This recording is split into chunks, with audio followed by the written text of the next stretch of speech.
আসসালামু আলাইকুম, welcome back Arifa's English classroom. প্রিয় অষ্টম শ্রেণীর শিক্ষার্থীরা, আমরা চ্যাপ্টার 5 এর কাজগুলো পড়ছিলাম। আজকে আমরা দেখব 5.3.5 অ্যাক্টিভিটিতে কি কাজ আছে। চলো আমরা দেখে নিই নির্দেশনাটা, তারপর আমরা কাজগুলো শেষ করব। নাও এখন notice both the grids again, সে দুটো এখানে যে গ্রিড আছে সেটি লক্ষ্য করো বা দেখো, and compare their organizations in terms of length, structure, what and how you will write in different parts of the structure. সেখানে যে বিষয়গুলো আছে, এখানে গঠন, দৈর্ঘ্য এবং তুমি কিভাবে এটি লিখবে এবং সেই ব্যবহারটা বিভিন্ন ক্ষেত্রে স্ট্রাকচার অনুযায়ী বিভিন্ন অংশগুলো একসঙ্গে করবে সেটি লিখো।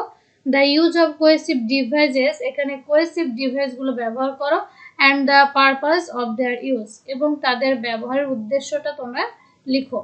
Then decide what steps you will follow to develop a paragraph and then an essay. এরপরে তোমরা যে একটা প্যারাগ্রাফ তৈরি করবে বা প্যারাগ্রাফ লিখবে, কি কি স্টেপ বা ধাপ তুমি অনুসরণ করেছো প্যারাগ্রাফটা লেখার জন্য বা এর পদ্ধতিগুলো অনুসরণ করেছো, এবং তারপরে একটি রচনা লিখবে। Later share the steps with the whole class, এরপরে তুমি পুরো ক্লাসে সেটি শেয়ার করবে। While one group is presenting, যখন একটা গ্রুপ উপস্থাপন করবে, take notes and give feedback afterwards, এবং অন্য গ্রুপরা কি করবে, নোট নেবে এবং পরে সেটা ফিডব্যাক দেবে। মূলত তোমাদের এখানে কাজ আছে দুটো, সেটি হচ্ছে এটি একটি গ্রিড, এই গ্রিডে তোমাদের তুলনা করতে হবে। একটি তোমাদের জন্য করে দেওয়া আছে, কি তুলনা করতে হবে সেটি আমরা আগে ফার্স্টে বুঝে নিই। ফার্স্ট হচ্ছে যে ফিচার্স, ফিচার্স মানে হচ্ছে বৈশিষ্ট্য।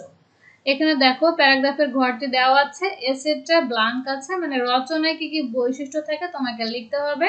যেমন লেন্থ, দৈর্ঘ্য কেমন, প্যারাগ্রাফে যেমন দেওয়া আছে শর্ট, স্ট্রাকচার, স্ট্রাকচারটা কেমন প্যারাগ্রাফের, এসের কেমন হবে, তোমাকে এই গ্রিডটা পূরণ করতে হবে। এর পরের স্টেপে তোমাদের একটি কাজ আছে, নাও রাইট দ্য স্টেপস, এখন ধাপগুলো লিখো। You will follow to develop a paragraph, যে তুমি একটি প্যারাগ্রাফ লিখেছো তার যে ধাপ ছিল, কি কি ধাপ অনুসরণ করে তুমি প্যারাগ্রাফ লিখেছো সেটি এখানে বলো বা লিখো। You can start in this way, তুমি এভাবে শুরু করতে পারো। To write a paragraph first I will think and decide on the ideas, সে একটি প্যারাগ্রাফ লিখতে আমি প্রথমে চিন্তা করেছি এবং সিদ্ধান্ত নিয়েছি একটি বিষয় সম্পর্কে বা ধারণা সম্পর্কে। দেন তারপর I will write the main idea, তারপরে আমি প্রধান ধারণা লিখেছি। Let's be a better writer, নিচে একটি কাজ আমাদের আছে, আরো ভালো লেখক হওয়া যায় কিভাবে। সো এখানে তোমাদের এই গ্রিডটি ফার্স্টে আগে তুলনা করতে হবে যে একটি প্যারাগ্রাফ লিখতে কি কি থাকে এবং এসেতে কি কি থাকে। এরপরে একটি প্যারাগ্রাফ তুমি কিভাবে লিখেছো সেটা দেখাতে হবে। চলো আমরা অ্যান্সারটা দেখে নিই। সো এটি হচ্ছে আমাদের ফার্স্ট গ্রিডের কাজ। এক নম্বরে ছিল হচ্ছে লেন্থ। সো প্যারাগ্রাফের লেন্থ মানে কি, দৈর্ঘ্য। প্যারাগ্রাফের দৈর্ঘ্য কেমন হয়, শর্ট মানে ছোট হয়, এসে কি হয়, লং মানে বড় হয়। নিশ্চয়ই তোমরা জানো যে প্যারাগ্রাফ মানে ছোট এবং এসে মানে একটু দীর্ঘ বা বড়। স্ট্রাকচার, গঠনটা কেমন, প্যারাগ্রাফের গঠন থাকে আর 3 পার্ট স্ট্রাকচার, একটা 3টা স্ট্রাকচার থাকে মূলত, topic, sentence, body, concluding sentence. মানে টপিক সেন্টেন্স থাকবে, বডি থাকবে এবং কনক্লুডিং। আর এসে কি থাকবে, আর 3 পার্ট স্ট্রাকচার, এসেতেও 3টা পার্ট থাকে, মানে রচনায় 3টা পার্ট থাকে, সেটা হচ্ছে introduction, body and conclusion. Next আমরা দেখি number 3, what you will write in the 3 parts of the structure, যে 3টা গঠন আছে, এই 3টা গঠনের কোন অংশে তুমি কি লিখবে। সো প্যারাগ্রাফে কি থাকে, এক নম্বরে থাকে রাইট দ্য মেইন আইডিয়া, যে প্রধান ধারণা থাকে সেটা লিখতে হয়। রাইট দ্য সাপোর্টিং আইডিয়াস, তারপরে তোমার যে মেইন আইডিয়াকে সাপোর্ট করে লিখতে হয়। অ্যান্ড সব শেষে থাকে সামারাইজ দ্য মেইন আইডিয়া, যে প্রধান যে টপিকটা বা ধারণাটা এটাকে সামারাইজ করতে হয়। এসেতে কিভাবে লিখতে হয়, write the topic of the essay, এসের যে বিষয়টা আছে সেটা প্রথমে লিখতে হয়। আর write supporting information through examples, reasons and statistics about the topic. এখন ওই বিষয়কে সাপোর্ট করার জন্য বা সমর্থন বাক্য হিসেবে তথ্য দিতে হয়, বিভিন্ন এক্সাম্পল, উদাহরণ ব্যবহার করতে হয়, কারণ উল্লেখ করতে হয়, এবং এখানে তোমার স্ট্যাটিস্টিক্স মানে হচ্ছে তোমার পরিসংখ্যানও উল্লেখ আসে। টু প্রেজেন্ট ডিফারেন্ট আইডিয়াস, বিভিন্ন ধরনের ধারণাকে প্রেজেন্ট করতে, উপস্থাপন করতে, ইউজ সেপারেট প্যারাগ্রাফস, বিভিন্ন ধরনের প্যারাগ্রাফ বা অনুচ্ছেদ ব্যবহার করা হয়। সেটি হচ্ছে আমাদের এসে লিখতে হলে, মানে রচনা লিখতে হলে তুমি কিভাবে লিখবে সেটি বলা হচ্ছে। সামারাইজ করতে কি করে, the main idea by restating the focus of the discussion. এখানে যে সামারাইজ করবে তখন তোমাকে রিস্টেট মানে পুনরায় কিন্তু আবার মূল ধারণাটার উপরে কি করতে হবে, ফোকাস করতে হবে, মানে গুরুত্ব দিতে হবে। Number 4, you will use sentences or paragraphs. Number 4 এ বলছে যে তুমি কি ব্যবহার করবে, সেন্টেন্স ব্যবহার করবে নাকি প্যারাগ্রাফ ব্যবহার করবে। সো আমরা জানি যে প্যারাগ্রাফ লিখতে হলে কি করতে হয়, সেন্টেন্স ব্যবহার করতে হয়, এবং এসে লিখতে হলে প্যারাগ্রাফস ব্যবহার করতে হয়। নেক্সট 5 নম্বরে আছে the cohesive device used in the text.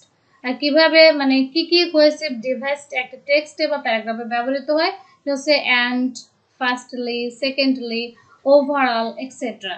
এর সাথে কি কি ব্যবহার হয়, at the very beginning, so, after that, besides, furthermore, in conclusion and many more, এগুলো হচ্ছে এর সাথে ব্যবহৃত হয়। Number 6, the purpose to use the cohesive devices. Cohesive ডিভাইসের উদ্দেশ্যটা কি, কানেক্ট সেন্টেন্সেস। প্যারাগ্রাফে যখন আমরা কোহেসিভ ডিভাইস ব্যবহার করি তখন বাক্যগুলোকে সংযুক্ত করে, এর সাথে যখন আমরা ব্যবহার করি কানেক্ট সেন্টেন্সেস অ্যান্ড প্যারাগ্রাফস, আমরা বাক্য এবং প্যারাগ্রাফগুলোকে সংযুক্ত করার জন্য ব্যবহার করি। সো নেক্সটে আরো একটা বিষয় আছে যেটা তোমাদের লিখতে হবে, সেটি হচ্ছে একটি প্যারাগ্রাফের অনুসরণ করেছো তুমি কিভাবে ধাপগুলো, সেটি আমরা দেখব।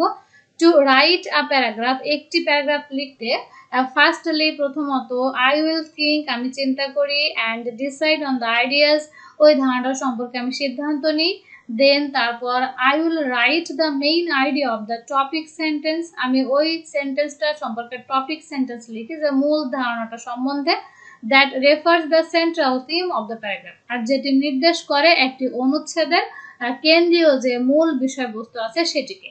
আফটার দ্যাট তারপর I will right all the supporting details, আমি এর যে সাপোর্টিং ডিটেইলসটা আছে, যে আমি যে টপিক সেন্টেন্সটা লিখেছি এই টপিক সেন্টেন্সটা সমর্থন করতে সম্পূর্ণটা লিখি।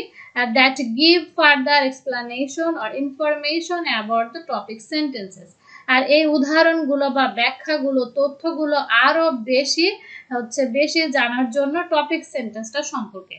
I will organise my thoughts logically, আর আমি যেগুলো লিখে এগুলো যৌক্তিকভাবে সেগুলোকে আমি সাজাই। ফাইনালি সবশেষে I will write concluding sentence to summarise the main idea of the paragraph. একটি প্যারাগ্রাফের যে কনক্লুডিং সেন্টেন্স আছে, বাক্য আছে, শেষ করার জন্য, উপসংহার টানার জন্য সেটি আমি প্রধান ধারণাটাকে সামারাইজ করি বা সারমর্ম আকারে লিখি। সো এটি হচ্ছে আমাদের সেই কাজটি, যে কাজটি তোমাদের এখন বলা হয়েছিল। ফার্স্টে দেখো এখানে নির্দেশনায় যে প্রথমে তোমরা এই গ্রিডটা দৈর্ঘ্য এবং তুলনা করবে এসে এবং প্যারাগ্রাফের মধ্যে, এরপরে তোমরা কি কি ধাপ অনুসরণ করে একটি প্যারাগ্রাফ লিখেছো সেটি আলোচনা করবে এবং পরে সেটি পুরো ক্লাসে তোমরা শেয়ার করবে। সো এটি ছিল আমাদের আজকের এই অপশনের কাজ। আমরা নেক্সট ভিডিওতে 5.4.1 নিয়ে আলোচনা করব এবং এই কাজটি শেষ করব। সো আজকে ক্লাসটা শেষ করছি, আর আশা করছি যারা অন্যান্য ক্লাসগুলো দেখোনি তারা দেখে নেবে। সো আজকে এই পর্যন্ত, সবাই ভালো থেকো, সুস্থ থেকো, আসসালামু আলাইকুম।